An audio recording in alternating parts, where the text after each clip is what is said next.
Welcome back everybody, back again for the second part of Rpgibberish Extra, in which we're going to be talking, of course we teased it, talking about our favorite games of 2011, of course Jrpgs, and of course talk about the upcoming games for 2012, because there is a huge set of fantastic Jrpgs coming out.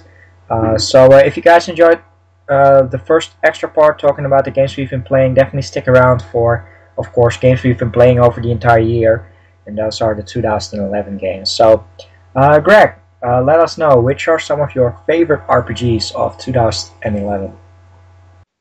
Alrighty, so basically just very quickly, some of the RPGs that I think stand out in 2011, and what's kind of sad about this is I haven't played a lot of new games in 2011, and in the last recording I mentioned some of the games I've been playing, like Fate Extra and everything, and I don't want to talk about them again because it just sounds like I'm repeating myself.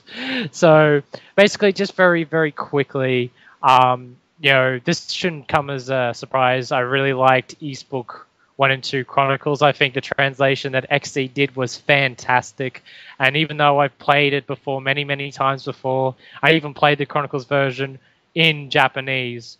But it was all worth the while to play it again in English. And I really enjoyed myself. And if you haven't already got Eastbook 1 and 2, East Chronicles 1 and 2, I should say, definitely get it. It's definitely one of the best ways to get into the East series, and I do highly recommend it. One of the other games I really, really enjoyed and I really need to get back to is Final Fantasy IV, the complete collection. I did complete Final Fantasy IV again, and I did put in an hour of the interlude. I heard that's really short, so I can breeze through that, but I'm really looking forward to playing the After Years, because I did play a bit of the After Years when it was released on the Wii, and I did enjoy what I played, so I'm really looking forward to getting back to it. But that's my very small list because in 2011, I played more retro games than I played any other year. I mean, I did have that big marathon of Shining Force 3, which is one of the biggest gaming marathon sessions I've ever had in my entire life. It rounded up to be like 120 to 130 hours, and that's probably the most memorable highlight of 2011. And other than that, I've been playing a lot of retro RPGs on the Super Nintendo, and a lot of backlog of PS2 games, and that's about it. So I still have to, well and truly into 2012, make an effort to buy more 2011 RPGs, because I am in no position to do like a top 10 RPGs on my RPG Swagman channel, because I've only got about 6 or 7 games I've bought in 2011 that's new. So I'm going to wait until next year before I do something like that. Alright. Yeah, it's pretty much the same for me, like I said, the first 4 or 5 months of the years, I'd never even played any RPG. And I only got back into it, with Dragon Quest IX and Xenogears, and one other that we're going to talk about later on. But yeah, no spoilers, no spoilers. You gotta wait for the surprise. But yeah, like I said, once I got back into RPGs and we started doing Rpgibberish and talking about more, I played a lot of retro RPGs. In terms of progress, I finished so many retro games. Started so many new series: Star Ocean, Parasite Eve, finished the entire Kingdom Hearts. But one thing that is truly a huge revelation for me is, of course, Neon Falcon. And once again, no spoilers, but I did play a lot of the Xseed games. Like, I did finish Lunar 1, that was released 2009. But in terms of Falcon, we have Eastbooks 1 and 2 Chronicles, which was the first East game that I ever played. Absolutely blew me away. I absolutely loved it. And that was officially released in 2011. Of course, we have Ys Oath in Felghana and E7, which were released at the end of 2010, that I played this year as well, and I absolutely love those as well. I did want to try Ys 6 Ark of Nepishtim, which was not published by Xseed but made by Konami, published by Konami. Didn't really get into it, so I stopped playing it after maybe 2 hours. Maybe I'll play it later on the PlayStation 2. I gotta track down a copy, but I absolutely love playing through East 1 to Oath in Morgana as well as 7. Big revelation. I really loved it. I got more profound love for action RPGs, and you know they have the perfect set of challenge, fantastic story, awesome soundtrack, and you know I urge everybody to check out East. Highly recommend it.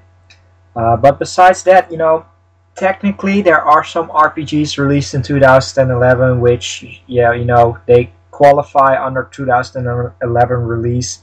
Uh, Officially, Europe got Shin Megami Tensei Persona 3 Portable, which, you know, makes it one of the best RPGs of 2011. But like I said, that's a technically, because even though I bought it this year for Ghostlight, I already played the American release last year. Uh, Same goes for last week. We saw Chrono Trigger released on iOS, which is also one of my favorite RPGs, and I bought it, but I haven't finished it yet. But so technically a 2011 release. But um, I've already talked in the last part on games I've been playing on my favorite RPGs of 2011. Persona 2 Innocent Sin was a fantastic ride, and Tales of the Abyss I'm currently playing, but I can pretty much guarantee that I'm going to be enjoying it, and even based on the 8 hours that I've put into it, fantastic. But my absolutely top 3 on RPGs of 2011, not spoiling the number 1 spot. On number 3 we have a pseudo RPG, and that is of course Catherine, made by Atlas. Even though it's more a puzzle game, it's of course made by the Persona team, the ones responsible for the Shin Megami Tensei games, and I absolutely love Catherine. It's still one of my favorite games overall, not only RPGs or you know that genre. It's a fantastic story. Gameplay can be really challenging, but you know the story is what makes it stand out. You know, a very mature content, but just overall, you know, to see Shin Megami Tensei kind of vision come back on a you know newest generation. This was their first entry on the PlayStation 3. I absolutely enjoyed it, and I can't wait to see what Atlas is going to be cranking out. You know, for perhaps Persona 5 or maybe something else that I think of on consoles. So Catherine, really highly recommend it. I know Europe will see a copy and Australia will see a copy on 2012.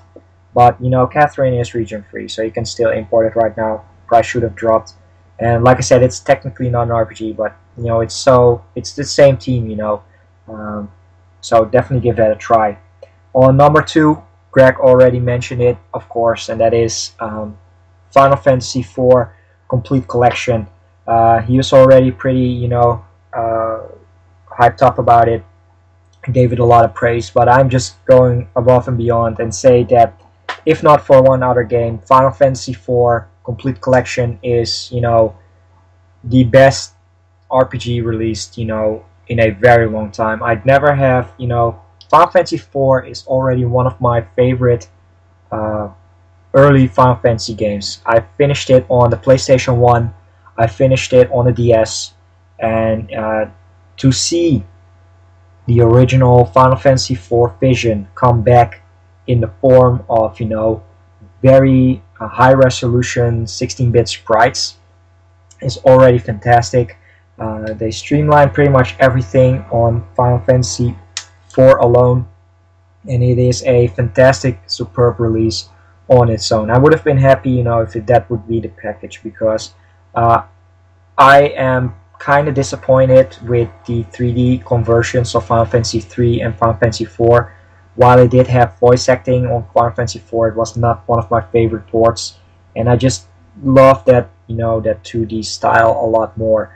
Final Fantasy 3 even is one of my least favorites, and I should still finish that one, you know, in 2D style. But just Final Fantasy alone, Final Fantasy 4 alone would be fantastic. But they added in the interlude, which is indeed not very long. You can get through it in maybe 3 or 4 hours. It is a lot of story, exposition, and maybe 2 or 3 dungeons with bosses, but you don't have to grind a lot. It's pretty short, but where my praise starts is on the absolutely gorgeous, fantastic The After Years. It is by far the, you know, most surprising RPG that I played except for the number 1 spot. It plays out pretty much like Dragon Quest IV. You have these chapters, and you get to know all the characters. You know, there are recurring characters, there are new characters, like, well, no spoiler here, the son of Cecil. You know, he's the prince now, and you know he's trying on his journey. And you know, the story is just, you know, it starts off really, you know, a lot of kingdoms and stuff. Monsters are returning, and the second moon has returned. And, you know, from there, you know, over the course of all those chapters, each ranging within 3 to 5 hours each, it's just, you know, fantastic. And that alone is great. But once you get to the final tale, the final part of, you know, the after years, I just got gripped completely. Where, you know, I just felt that this is by far one of the best Final Fantasy games that I've played in a long time. The tale is just a culmination of everything awesome in the Final Fantasy series. You know, the first 6 parts. I don't want to give spoilers away, but you gotta play it to believe it. I just absolutely loved the way they, you know, added in all the great stuff on Final Fantasy IV, the after years, and you know, together all the 3 games make it the definitive experience to play Final Fantasy IV, one of the, you know, largest games, you know, in the first 6. This shows the potential of sequelizing Final Fantasy, and I really hope that somewhere in the upcoming years they take the same shot at Final Fantasy VI, because Final Fantasy VI has been a very long time since I played and finished it on the PlayStation 1. It has another fantastic story to tell, and I can't wait to play that once again in this high-resolution 2D style, and hopefully play it with some added content and perhaps even a full sequel. But let's not get ahead of ourselves. I hope it happens, but at least we still have the upcoming Final Fantasy Legends, a kind of similar, even though it can't, you know, have a number, it's kind of similar, you know, high-resolution 2D style chapterized story, which should come out on iOS and Android devices in 2012. So I'm just blown away by Final Fantasy IV Complete Collection. I just absolutely love playing through it all 35-40 hours. I just, you know, the surprise of the after years was just too big. I don't want to hype it up to anybody out there, but it's really solid, and it could have been, you know, Final Fantasy IV, you know, just a number title. It really has that quality, and you know, I highly recommend it, and it's definitely my second favorite game of the 2011. One thing I want to throw in at the end is, of course, the big reviewers all took a shot at Final Fantasy IV Complete Collection, and some of them were pretty positive, some of them were really negative. And if you read those reviews alone, you know that they have never played anywhere beyond, or even finished Final Fantasy IV and just booted up maybe the after years and interlude. So it's really disappointing to see that, you know, if you got to review an RPG, and especially one that basically has 3 RPGs in them, then make sure to, you know, play at least all of them a subsequent amount, you know. But like I said, I'm hyping it up way too much. Final Fantasy IV Complete Collection is a really great and fantastic surprise of an RPG, even though I'd already finished it 2 times. So and good value for money too, because it costs, if you wanted to like buy back in the day, you can only buy Final Fantasy IV on DS and then go get a Wii and download every chapter of the after years separately. It definitely works out to be much cheaper to buy the complete collection. So just wanted to add in that. Yeah, definitely. Like I said, I picked up on WiiWare the first part, you know, the Theodore's Tale, which I never really delved into, but you know, this is a fantastic value for purchase. And believe it or not, I bought this game for 30 euros, and it was worth every euro. But the European edition comes with some art cards and a special Cecil branded cleaning cloth. This game is selling for £10 on several UK stores, which is about, you know, $16, $17, 12 euros. value for money. If you ever want to give a Christmas present, even though this probably too late for Christmas present, just give this Christmas present, a late Christmas present to somebody who enjoys JRPGs. Pick up that Final Fantasy IV Complete Collection for 12 euros. Can't believe it's so cheap. Excellent. That's just complete value for money. Yeah, like I said, superlatives for this game are just too high, so you can guess how much the number one, how awesome that game is. But no spoilers. But you're gonna have to wait till the end of the podcast because we want to talk about that in very good length. But for now, Era and I are going to talk about what we're most excited for in 2012, and there's a lot of surprises, I got to say, and a lot of sequels and additions to series I'm very much in love with. So I will go first. First game I'm interested in, and I was tossing and turning about it, but ever since I found out about the story about it and the additional information that's just been announced these few couple of days, I got to say it's Kingdom Hearts 3D. I really like the premise. It's the Sora and Riku's going to take the Keyblade Mastery exam, and the worlds that are popping up, like the Three Musketeers, seem really, really cool. I definitely after seeing that want to give the game a shot. I'm really not looking forward to playing it on that atrocious add-on, but I still want to give the game a go. So I definitely know you're looking forward to it as well, Eric. Yeah, I honestly, about a half year ago, so many Kingdom Hearts spin-offs. I just never thought, Dream Drop Distance, who cares, it's another Kingdom Hearts. But that completely changed, completely turned around, We've been playing both, have been playing a lot of Kingdom Hearts games over the summer, in preparation of our episode, which turned out to be one of the best Rpgibberish episodes for sure. But yeah, Kingdom Hearts Dream Drop Distance is one of my highest anticipated games on the 3DS and 2012. The story will be a continuation after Kingdom Hearts 2. I can't wait to see more on Sora and Riku taking indeed, the Keyblade, the Mark of Mastery exam. Really looking forward. I see a lot of tidbits being released, recurring characters from Birth by Sleep, which is great because Birth by Sleep characters, they existed 12 years in the timeline, which, those characters we had not seen during Kingdom Hearts 1 and 2. Really looking forward to that. Newest worlds, the Three Musketeers one is a really interesting one. If you look at Disney, that's not one that, pops up very easily. Tron Legacy was yesterday announced. Very interested in that as one as well. Overall, I believe the game is coming out March 2012. I don't know if that's an international release, at least in Japan. I don't know for sure. But Kingdom Hearts 3D is, one of my most anticipated titles for sure. Like I said, the 3DS, while it has improved so much so that I picked one up. I picked it up with Ocarina of Time, Super Mario 3D Land, and Tales of the Abyss. Games are, early next year should come out for the 3DS. Like I said, Kingdom Hearts 3D is one that I'm highly anticipating on. Square Enix will be releasing more stuff on the 3DS.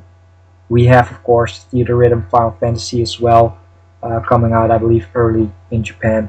But Kingdom Hearts 3D, I can't wait to look forward to. And once again, characters, not only Neku, but more characters from The World End With You are part of Kingdom Hearts 3D. And that, is fantastic alone to see their cameos and puts so much, hope in a sequel on the 3DS for The World End With You 2.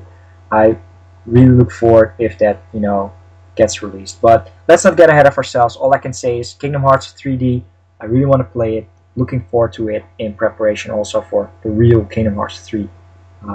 Can't wait. Next game that I'm really looking forward to, and just got announced that it is getting translated in English. Now, we talked about the demo of this game in an episode of Rpgibberish before, and that is Final Fantasy Type 0. I'm very happy that they've decided to translate it. I'm really looking forward to when it gets released. There is no official release date for it, but they have officially confirmed that it's going to be translated. And I've got to say, it's one of the best games of the Final Fantasy franchise I have played in years. And I've got to say that since like Final Fantasy X, it's one of the first Final Fantasy games I enjoyed just by playing the demo. So I'm really looking forward to getting the full edition, hopefully with some nice goodies, either from America or Europe. So, Arrow. Oh yeah, of course. I'm part of this. You know, it's hopefully the swan song for the PlayStation Portable. I've played the demo. I really enjoyed it. I've After I played the demo, I explicitly did not take a look at anymore. I just skipped over all the press releases and images and stuff like that, so not to spoil myself for Type 0. I'm really looking forward to it. Can't wait to check it out. It's very interesting to see, you know, Final Fantasy going on full action RPG, Crisis Core style. But I really look forward to it because the demo was absolutely fantastic. Hopefully it will be out somewhere in April or May, preferably in a nice looking box set as well that we're used to, at least from Square Enix Europe. So hopefully April or May, that would be the perfect time to release Type 0. But you know, that it gets a release, I never had a doubt in my mind that Type 0 would not get a release. So highly looking forward to playing that as well. Okay. The next title I want to talk about can be very, very obscure because it's not unsure if this will ever get a release outside of Japan, but it's actually it's a port of a game that sold really, really well last year, and I don't want to talk too much about it, but the game is actually Zero no Kiseki, and it's actually going to have a full voice version for the PS Vita. And one reason I'm really looking forward to playing is because, like Arrow, he's got a goal to collect all the Squaresoft games, and I've got a goal to kind of collect all the Falcom games that's ever been released, you know, in English or in Japanese. So, and I'm hopefully that companies that on board with the Vita will kind of consider this version to perhaps be translated or not. I don't want to talk about it too much, but we might do it in a later episode. But I've spoiled myself a few bits of Zero no Kiseki, and I got to say, it looks absolutely fantastic. I actually own the strategy guide for it, and a lot of the characters look very, very nice, look interesting. Yeah, can't wait for it. Oh yeah, Zero no Kiseki. Once I heard that they're going to be remaking it, you know, from PSP to PS Vita, I immediately thought that we have a way more shot of playing this RPG than it would have been on a PlayStation Portable. You know, there are still two more games kind of in the way, and that are second chapter and third chapter for Trails in the Sky. And after that, you know, Zero no Kiseki basically takes place. One thing that I just put two and two together is that Exceed, who is, you know, publishing all the Falcom games, has announced that they are going to be releasing a game for the PlayStation Vita. So they already have the license to publish PlayStation Vita games, so that might improve the chances to see more Falcom like Ys 4 and, you know, like I said, Zero no Kiseki.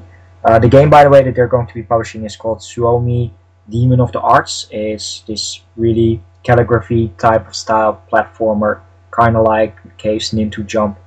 Interested to see how that game holds up on a PlayStation Vita, but I think that improves our chances to seeing Zero no Kiseki for sure.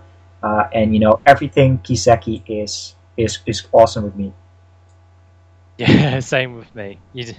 But yeah, hopefully, you know, we'll hear good things. But I'm not getting my hopes up too much about it. Next up is a game that I know that a lot of people are anticipating next year, and it's very odd that Namco, of all people, are the ones that are helping the release. And of course, the beautiful fusion from Level 5 and Studio Ghibli, and of course that is Ni no Kuni for the PS3. It just got released in Japan, and I was very happy when they announced that it was coming, you know, to US shores, and I'm definitely going to import it once it comes out. Oh yeah, I've been a fan of Studio Ghibli for such a long time. I've talked about Ni no Kuni for a long time. Once that news was announced that we're seeing a international release, I don't care if it only gets released in North America. Europe is also on the list, so the only thing that's holding me back is, of course, Jrpg hell in the upcoming, quarter one of 2012, because there are so many wonderful JRPGs coming out at the start of 2012. Like I said, Kingdom Hearts 3D coming out in March, and Ni no Kuni is supposedly coming out in March as well. So that's going to take up a lot of time because I really want to invest a lot of time into Ni no Kuni. I don't want to hype myself up too much, but from what I've seen so far, I think I will definitely enjoy the game a lot. Such a big Studio Ghibli fan. Can't wait for it. Besides being a fan of Level 5 and Studio Ghibli, I have a soft spot for really artistic, cel-shaded RPGs, and Ni no Kuni fits the bill very, very well, and I'm really looking forward to getting my hands on it. Alrighty, my next choice for one of the games I'm looking forward to is one of the most bizarre ideas ever. One of the most bizarre ideas ever for an RPG. And this goes out to anyone who is a big fan of anime and has watched a lot of different series. There is a RPG created by Namco, and it's called Heroes Fantasia. And what it's about is various characters from different anime series joined together to battle evil forces. And just to give a quick rundown, some of the series characters are from is like S. Cryed, My Hime, Darker Than Black. One of the odd choices is Sergeant Frog, but one of the two series that I'm a big fan of, and they're very prominent in Heroes Fantasia, is characters from Orphan and Slayers. And when I saw that, I got very excited to play it. The visuals is very, very stunning for a PSP game. It's very hard to play. It also uses cel-shaded visuals, but it just does it in a way that just looks really appealing, especially for a PSP game. And I'm really looking forward to seeing more information on the game. And as a nice bonus, is in Japan, when it gets released, it's got like this really nice special edition. So, Ero, have you heard about this game before? Yeah, now that you talk about it, I remember the announcement back on Siliconera and those kind of websites, that cover a lot of JRPG from Japan. I kind of forgot about it. I really don't know if this game will ever get released in English, but it sounds like a really interesting crossover game. Yeah, go ahead. Sorry to cut you there, but I think it'll be one of the toughest games to ever get released outside Japan, because they would need licenses from all the different anime series, because it's not just one license. Like, you got some characters owned by Sunrise and owned by TB Tokyo and all this, and it probably would have been a lot of work just to get them licensed in Japan. It would be double that across the pond. So it'd be very interesting indeed. And of course, the second problem I foresee is anime fans are very hardcore about the series they love, especially when it comes to voice actors. And I can definitely see a problem in rounding all those voice actors to reprise their roles in the game. It's much more simpler to do that in Japan, because when anyone does a role in an anime, they usually carry that for the rest of their life and are very dedicated to that character, whereas in America they don't have that same mindset necessarily. I'm not saying that they don't, but it's just how I perceive it. So I reckon it'll have a much harder chance of getting translated. If it does, then that's awesome. But I'm definitely going to import it and give it a shot when it comes out in Japan. Oh yeah, definitely give it a try. It's something though. You did mention all the anime shows, and I haven't really watched any of those anime shows.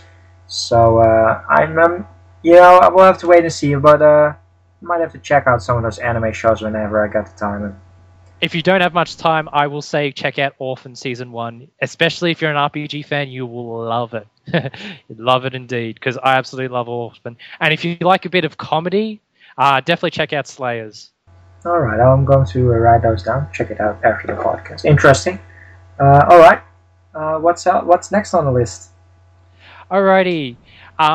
This comes as no surprise to anyone that either watches my videos or listens to the podcast, but as the representative of the 20th anniversary of the Shining series, Sega is making a game called Shining Blade. And as you might have known if you watch my videos, is I was a part of a Shining Force SOS campaign to bring Sega and Camelot back together. Sadly, I do not think that yielded any results whatsoever.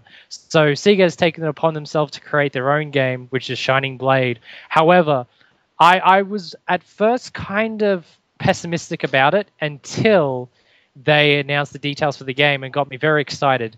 And Shining Force fans and Valkyria Chronicle fans should take note that Shining Blade will use a similar system that is used in Valkyria Chronicles. And I got to say that I'm really interested to see it. I've only seen a handful of screenshots, but I'm really looking forward to seeing how the game plays with the system, in a trailer.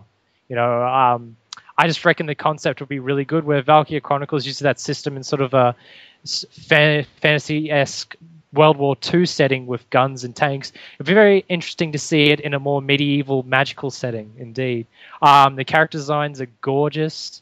I'm really looking forward to it. There's nothing else I can say. All right. Yeah, once again, one of the titles that I had never heard anything before. Like I said, Shining Force series is still on my list to start play. Somewhere next year maybe.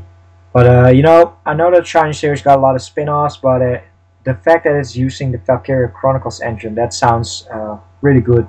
Valkyria Chronicles is still one of my favorite RPGs of this generation.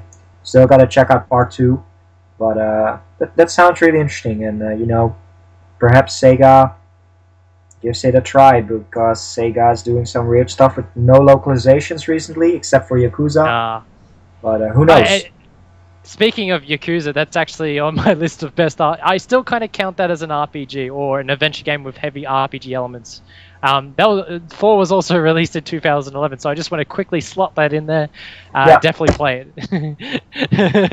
Oh yeah, the Yakuza series is awesome. I played a bit of Yakuza 4 as well. It's definitely a great one.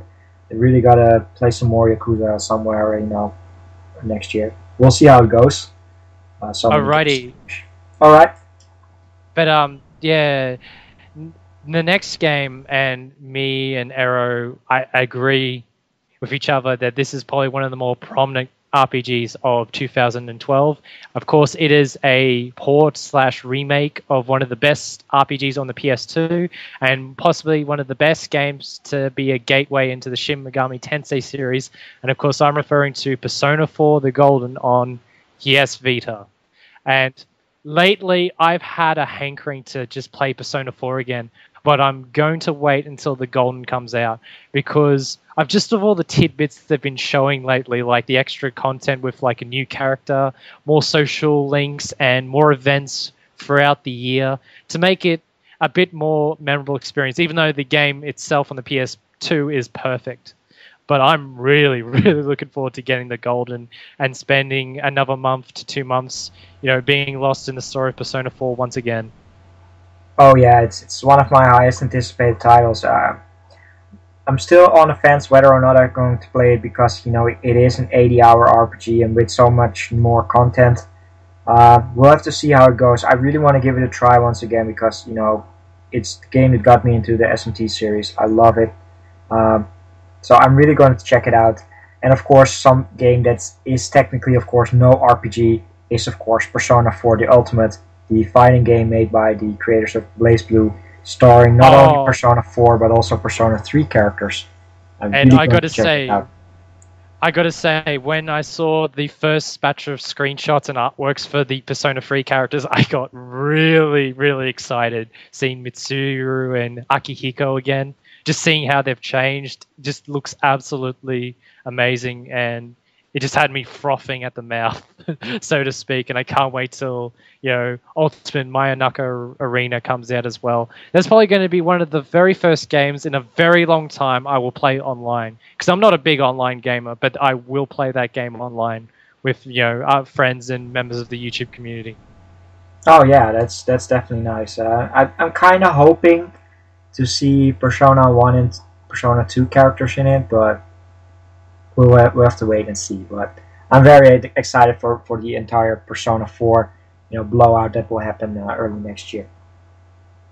Alrighty, moving on to the next game, and I've talked about this, and Aaron's talked about this in great detail, especially at the end of the Mistwalk episode. It is the second game of the Holy Trinity of the Wii RPGs, and that, of course, is The Last Story. As much as I like Xenoblade, I gotta admit, out of all the free games, being Xenoblade, Last Story, and Pandora's Tower, I've gotta admit, Last Story is the number one game of the free I'm looking forward to the most.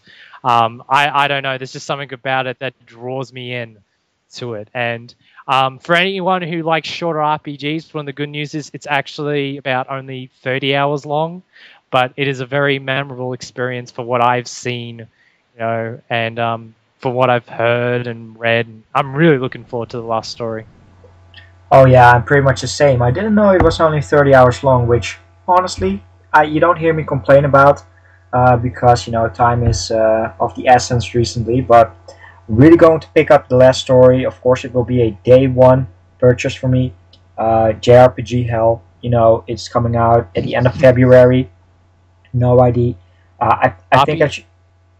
Yeah. I just gotta keep saying, you keep referring to it as RPG hell, and all I can say to that is grab what you can and get the fuck out, so to speak. To use that as the best analogy, because it's always the thing, just how they always like to release RPGs together in one period, and especially if one of them's a very long game, you just want to concentrate on that one. So all I can say is, to everyone out there, don't stress too much about buying every RPG. Just go for the ones that you think you'd love the most. I think that's probably the best way to get out of it. Oh yeah, that's definitely true. But one thing, RPGs nowadays, they don't get a lot of printings, and The Last Story is a game I really want to play, and I gotta pick it up, so I don't miss out on it. No idea if there's going to be a special edition or anything, but yeah, don't rush yourself. Don't get and play your games if you want them, but those games like Ni no Kuni, Last Story, I just really want to play them. I've been kind of thinking of offering all my new 2012 vacation days up so I can just play all those games, but that's not gonna happen. But Last Story, really high on my list, yes. Alrighty, okay.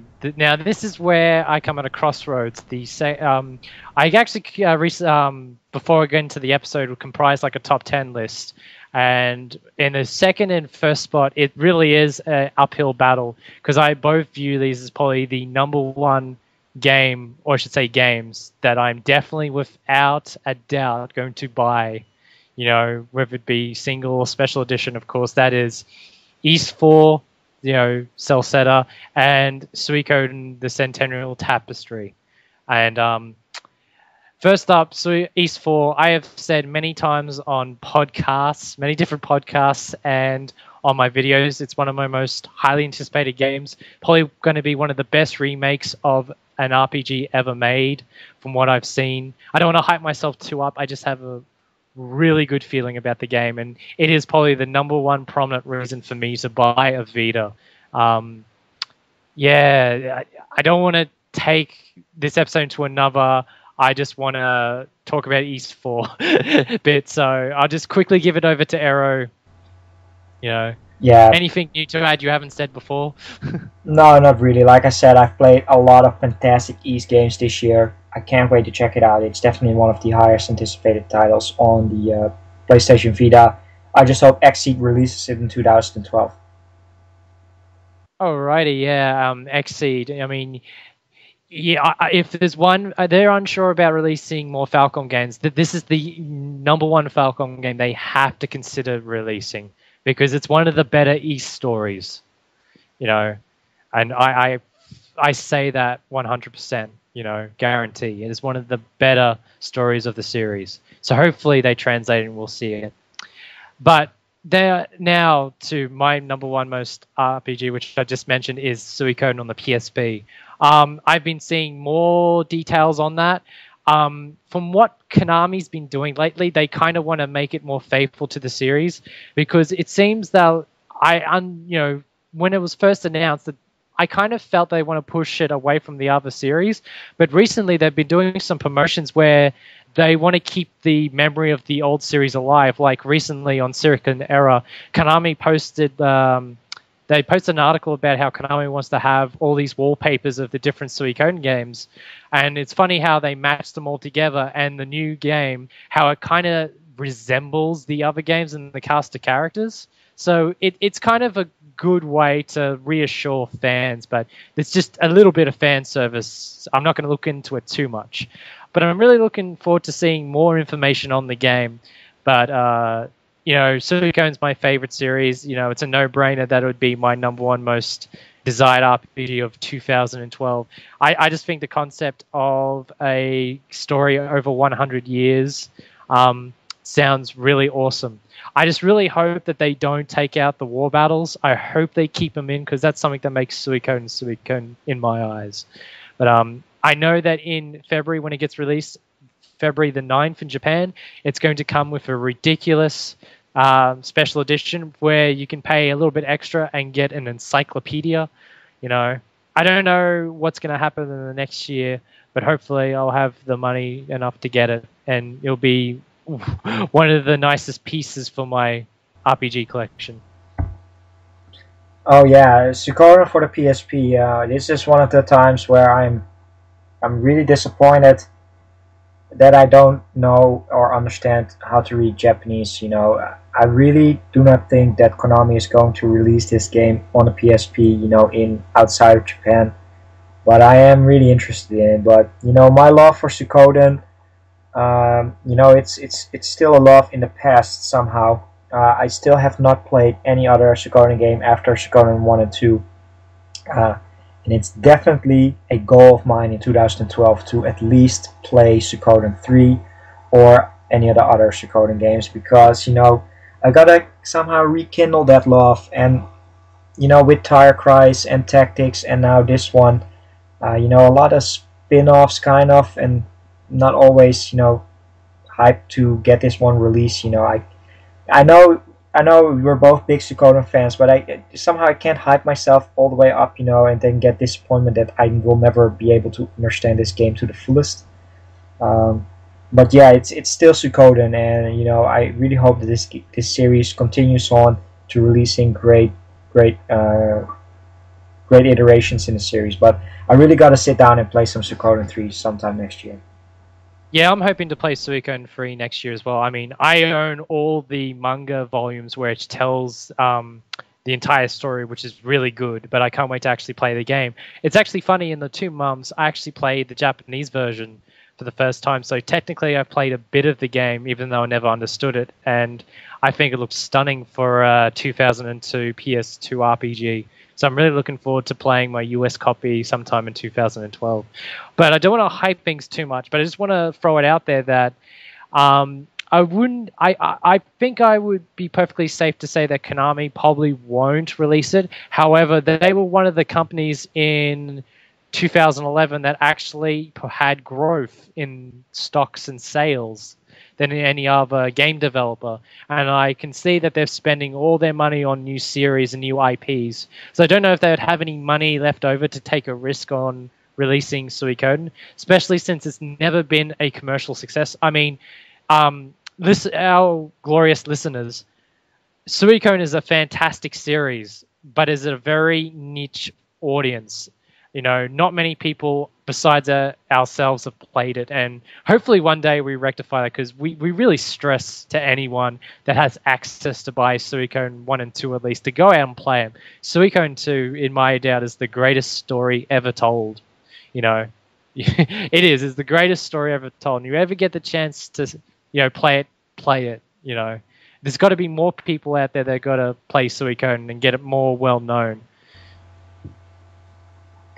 Definitely. They're amongst my favorite RPGs, and I highly recommend checking them out. And hopefully we'll see Suikoden Centennial Tapestry in English. I really hope so. So that's it for the quick list I had. Aero, do you have anything to add? Let's see. Yes, there's of course. You are. I know you are not a big fan of at least one of them. But let's see. I already mentioned Shin Megami Tensei Devil Survivor 2, a turn-based hybrid strategy RPG in the Shin Megami Tensei series is getting a English release early next year, I believe February as well. So far North America only, but once again the DS is region free, so I'm definitely going to check it out, and because I really enjoyed the first Devil Survivor. And I'm also kind of expecting this game to be pretty rare pretty quickly because it's one of the latest DS releases. Let's see. I heard a lot of great things on Vanillaware. Vanillaware will be releasing Dragon's Crown, a 4-player co-op action RPG on the PlayStation Vita. Looks great. I hope it plays great as well. I'm definitely going to checking that out. So that's Dragon's Crown. And then there's also the localization of Vanillaware's Grand Knight's History. And Grand Knight's History is a turn-based RPG set around these 3 empires fighting amongst each other. Once again, a PSP title. It's going to be released by Xseed as well as Rising Star Games in Europe. And that's definitely one you got to keep your eyes on if you're looking for a niche RPG on the handhelds. Greg, you knew about Grand Knight's History? Yes, of course. It's been released by the good friends at Xseed. And I can definitely say that they're taking a break from releasing Falcom games. And I can definitely say if you want to keep promoting Falcom games and just the company, I just think it's take a chance. I'm not saying you should blindly buy games just because they're distributed by Xseed, but Xseed's been picking some unusual choices of late. And I know Vanillaware has an audience, so I reckon they've struck gold with Grand Knight's History because it looks like a very stunning game and definitely one I'll definitely give a try in 2012. Definitely one of the games I really want to squeeze in there, and I know people will probably crucify us if we don't mention it. And we have been talking about Tales games quite an awful lot in the past 2 recordings, and of course we got to mention Tales of Grace's F, which recently just got an official release date of the 13th of March, I believe.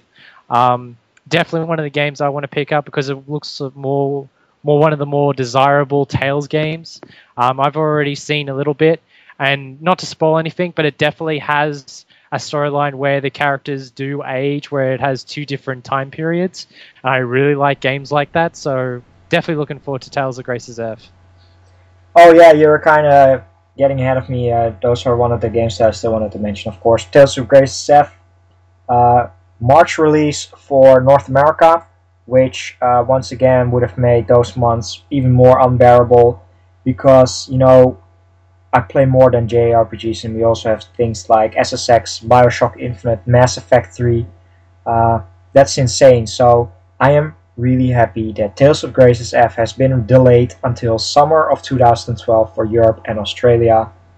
This does not mean that you cannot pick up a copy if you really want it. You know, North America, PlayStation 3 games are region free, but the reason they delayed it is because they want to add in a French and German translation as well, which I'm not going to use, but I'm sure it will make life a hell of a lot easier for a lot of French and German gamers. So I welcome this because the summer months are usually pretty slow. I still have Tales of the Abyss to finish, as well as play through Tales of Symphonia, one of the most loved Tales games. So I'll definitely be picking up Tales of Grace's F once it gets released in the summer of 2012. Let's see. I have 2 more games to mention. One you might have missed out on, but there is also Fire Emblem for the 3DS. Yeah, damn, I did. Totally went over my head. I'm guessing they don't, because they have no official information lately, that's been off my radar as of late. But now that's definitely on the list, you know. But yeah, I'm hoping Nintendo will release more information because it has gone off the radar since TGS. So hopefully more information on that. But before I get hyped up about any more 3DS RPGs, I gotta have a 3DS, and then I can get to that mindset of looking forward to 3DS games. Oh yeah, definitely. In terms of 3DS, I have not been checking out all the news, but we have of course Bravery Default, the sort of pseudo sequel to Final Fantasy: The Four Heroes of Light. very interesting in playing that as well. And like I mentioned before, Theater Rhythm, Final Fantasy, it is a rhythm game, but I'm kind of interested in checking out. So Square Enix is really well put on the map, at least for the 3DS for next year. The final game that I want to talk about is also my highest anticipated game for 2012 at this moment, and that is of course Final Fantasy 13-2. It has been released today or yesterday in Japan. Um, One thing that really surprised me, and I'm really happy that it did, is Famitsu, one of the most well acclaimed Japanese gaming magazines and reviewers, gave Final Fantasy 13-2 the perfect score of 40 out of 40, which doesn't happen all that often. This is only probably the 11th or 12th game to receive a perfect score, and I know that at least Final Fantasy 10 and I believe Final Fantasy 12 got a perfect score. But to see this for 13-2 really made a lot of expectations on it. I've explicitly been, out of the loop on screenshots and updates to not see any spoilers. I've put in my pre-order in 3 different stores for the Crystal Edition, which has been selling out really rapidly. Can't wait to play it. It will be out early February. I am indeed going to be taking off a few days off work, probably Thursday, Wednesday, Friday, to have an extra long weekend and to invest a lot of time in 13-2. I'm really, really looking forward to it. Final Fantasy is my favorite franchise, series of them all. I can't wait to play it.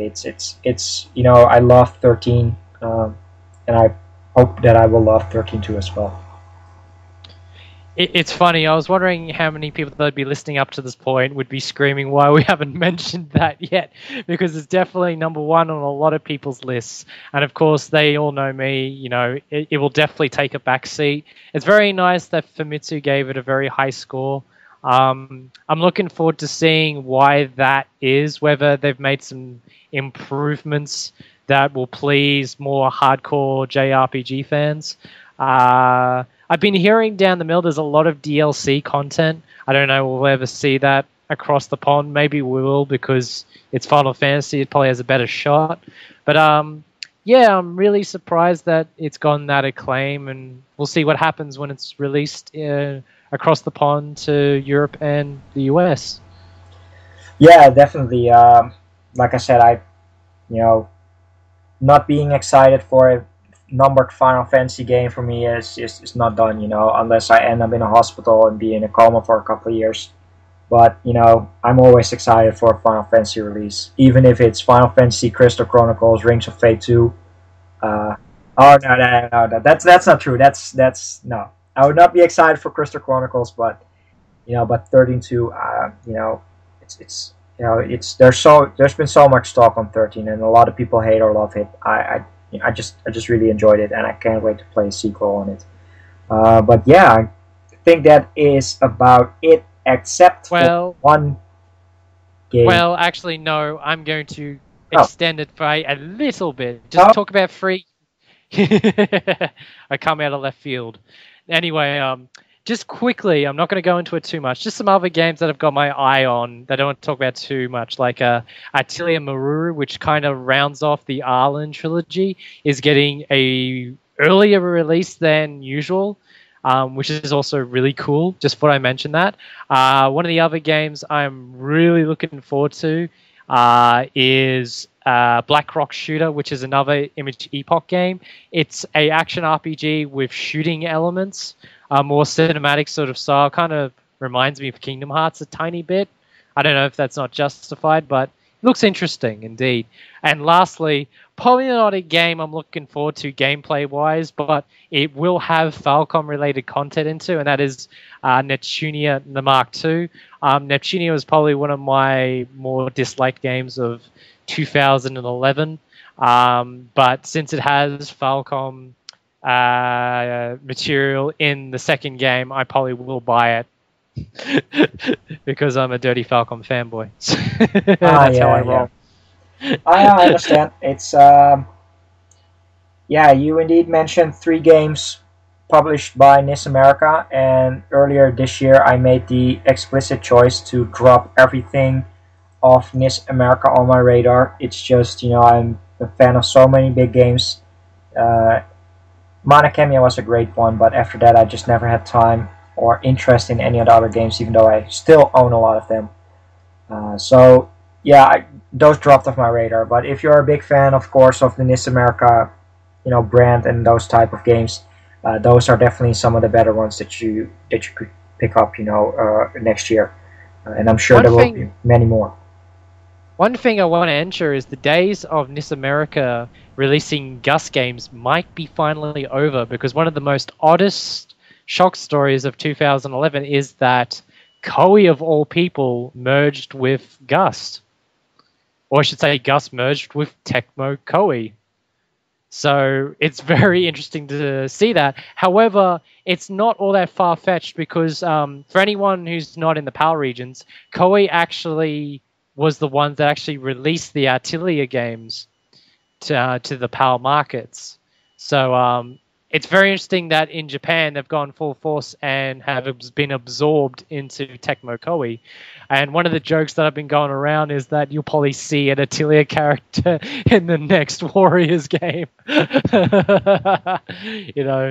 With what they've been doing with Musa Orochi Free and just all these different characters from different Koei games, I wouldn't be surprised if that happened. But at least Koei now has a sort of a stable RPG partner to be a part of the market, so to speak.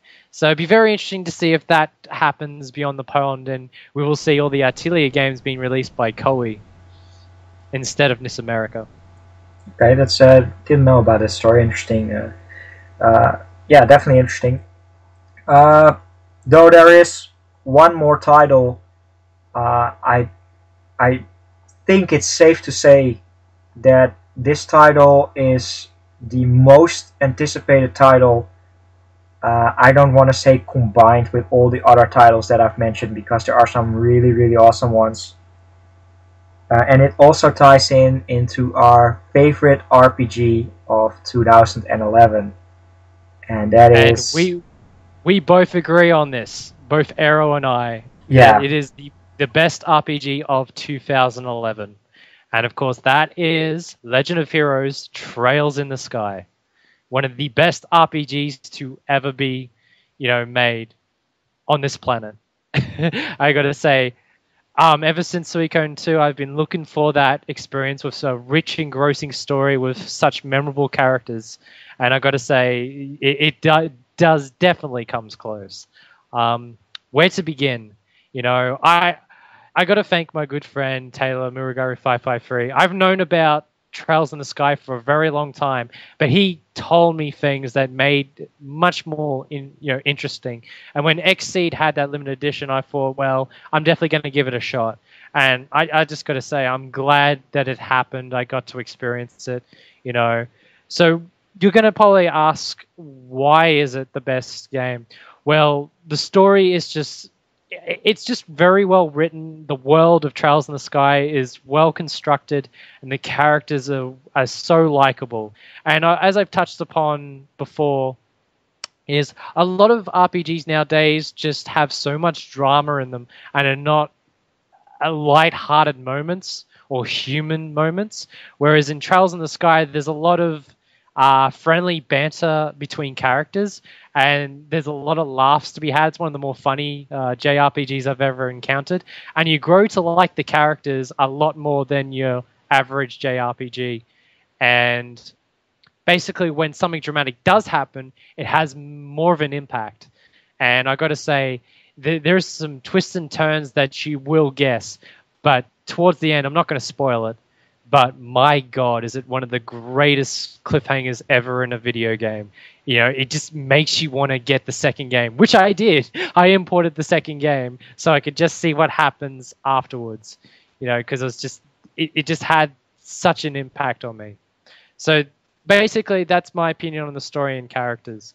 Gameplay-wise, it looks simplistic at first, but it can be very engrossing, whether it be, cooking, or the augment system, or the different skills in combat, and of course the SP attacks, which I really loved. And I like the fact that you can interrupt the flow of battle to basically use them at any point. It added a lot of strategy and depth to what can be first looked at as a simple system, but it is quite in depth, and I really enjoyed my time. And of course, lastly, the music. It's a Falcom game. It's a given that would be a fantastic soundtrack. But unlike Issa's sort of rocking out concert-esque, masterpieces, it's more laid back. You can sort of sink into playing the game on a bed or a couch and listen to all the soothing sounds of Trails of the Sky, no matter which part of the world you're at. So yeah, and it's definitely one of the best coming-of-age tales between Estelle and Joshua. I won't spoil what happens between the two, but it's a really good journey, between both of them. So, and I can definitely say this, Exceed, I know you've been unsure whether to release the second chapter. I can say this now, that even though I'm looking forward to East 4 and Suika and PSP, if you confirm second chapter is definitely going to get a release, that will be my most decided game, not just of 2012, but of all time. So, Arrow, what you got to say? Yeah, and it's funny. When you're talking about it, I'm trying to look back at March, April. I was out of playing RPGs for maybe 8 or 9 months. That did not mean that I was still buying them. I just never had the time to play them. I was at that time, I wasn't really playing a lot of games. I was finishing up on some other genres. And I remember you taking the trip to Distant Worlds, and you were, dropped some messages that, this was even before we had a podcast and we were talking on Skype, and you're saying you were really enjoying Legend of Hero Trails in the Sky.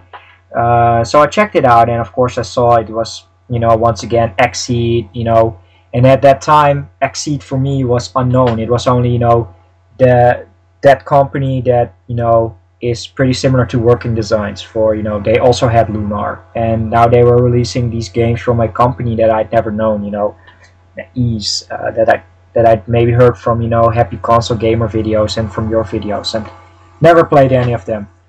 And one day I decided, Trails in the Sky, turn-based RPG, I'm going to give it a try. So I ordered them. I just ordered all the box sets from Exceed, and specifically Trails in the Sky, and I just said, I'm going to play it. So I dusted off my PSP somewhere that I hadn't played, in maybe a year or so, since Persona 3 Portable. Started playing it on a train ride every day to work. I just, got gripped by it. It just, it clicked for me.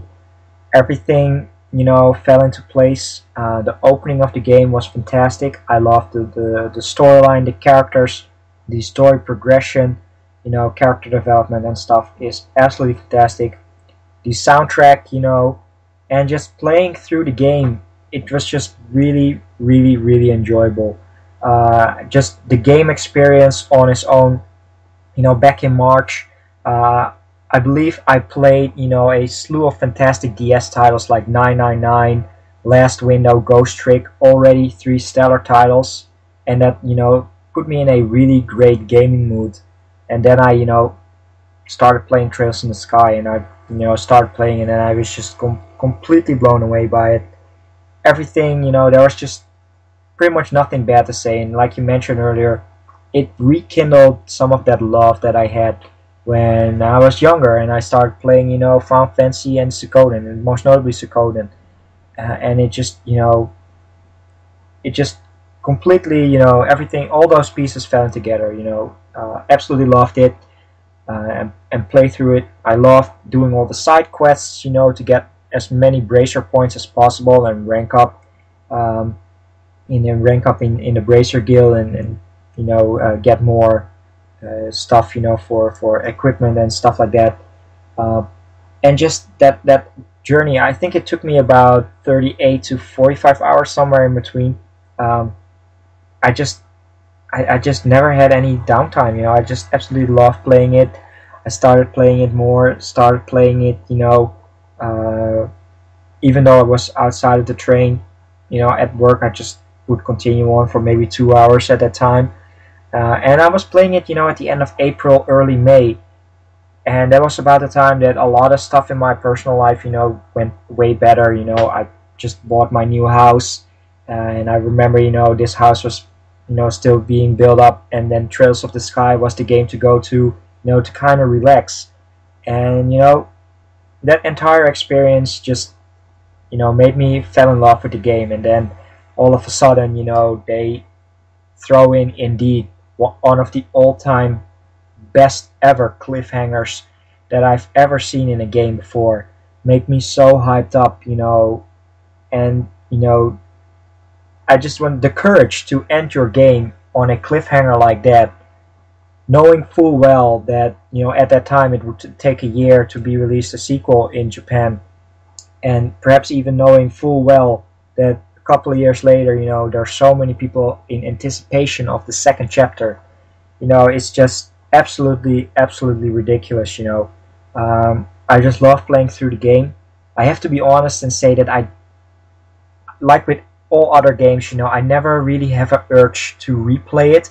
But if there is any game that I want to replay, it would be, Trails in the Sky, or Persona 4. Those are, some of the most loved RPGs that I played, that I would, put on the top of my let's replay them list instead of play a different RPG. What else is there to say? In the upcoming months after I finished it, I talked to many people, who also fell in love with Trails in the Sky. Ghostlight releasing it and seeing a lot of great, sales coming their way. And then, all that build up, still no official release of second chapter. I found myself doing a couple of things, to keep that Trails in the Sky spirit alive. I found myself at work listening to the soundtrack when I'm just doing my work, listening to the soundtrack of Trails in the Sky more often than I should, which is absolutely fantastic. I find myself really digging into the internet, just going to Xseed's forum and see if they released any tidbit on progress. Like I said, we had a couple of interviews with not only Xseed but also, Falcon President, saying they're struggling, to release the 2 UMD disc, or releasing it as a DLC title. But then that never happened in Japan, at least. The DLC title, but then they have to reprogram a big chunk of it to make it work as one title alone. And then you're being, at least a lot of people are afraid, because we have the PlayStation Vita coming out, PSP slowly but surely, getting at the end of its life cycle, that this game would be not released. And I don't want to say anything on stuff that will happen in the future, but it can either go very good or it can go really bad, because I honestly believe that as much of a fan as I am of Final Fantasy, I know that I will be able to play that game, but the anxiety of the second chapter, that really want to play that game and experience the next part of the story. Not as much for me to go and learn full Japanese, so then I will be able to enjoy it, because that would take years. But to be able to enjoy second chapter in English, have that release in my hands, play it on my PSP, that is one of the most anticipated gaming feelings, that experience that I want to experience. And I really, once I wake up someday and read the news on Siliconera that it has been confirmed for, say, April or May or June or perhaps even December of 2012, I would jump in joy. I would seriously go insane to know that that will be the day that I can finally play second chapter. I've never really had experience that a game is coming out a specific date and then it gets delayed later on, like Metal Gear Solid HD Collection now, but it's not too much of a hyped up game that I can wait for that. But second chapter, I would be really anticipating, and it's starting raining over here, or I don't know, perhaps something else, snowing even. But Trails in Maybe the Mother Nature is touched by our love for Trails in the Sky. I hope so. That could definitely be the case. But yeah, like I said, Trails in the Sky is it's more than a game for me. It's an experience. It's the go-to game, to kind of forget all the struggle and hard work that I had to put in about that time. It's also the game, once I finally had my house, that transition was the game, finally, it paid off, and it rekindled nostalgic feelings for me. And throughout the entire 2011, I keep thinking on which experience were the best. And while I loved Catherine and a bunch of other games, Trails in the Sky and 999 are for me my favorite experiences of 2011. And after that, I played a lot of East games, and all I can say is I just want to play second chapter, third chapter, and see this story come to a close. But even if I'd never played second chapter in my life, I would still have that experience of Trails in the Sky.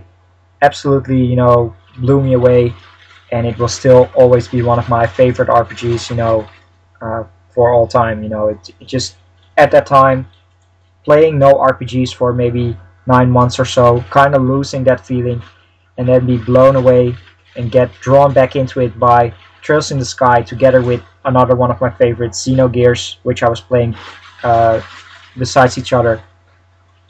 Fantastic, fantastic experience. I've been talking maybe for 10 minutes now, but that's honestly how I feel. Um, I encourage everybody to pick up a copy of Trails in the Sky on the PSP. It is absolutely fantastic. You will not only reward yourself for a fantastic experience, but you will support all the people who have not only been working hard to creating it, but also been publishing it. And by buying a copy, you would heighten the chances of a second chapter release.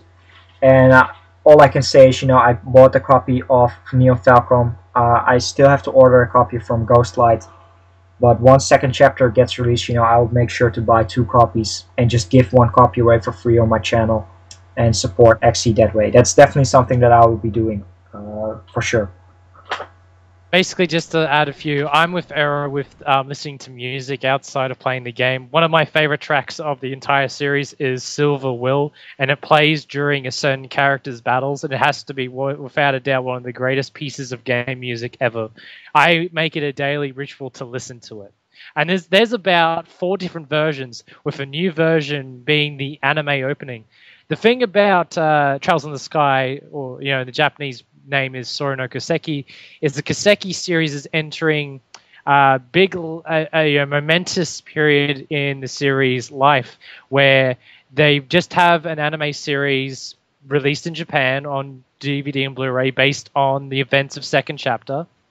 The latest in the Koseki series, which of course is Zero and Ao no Koseki, have gotten awards from PlayStation for being one of the best-selling games in Japan.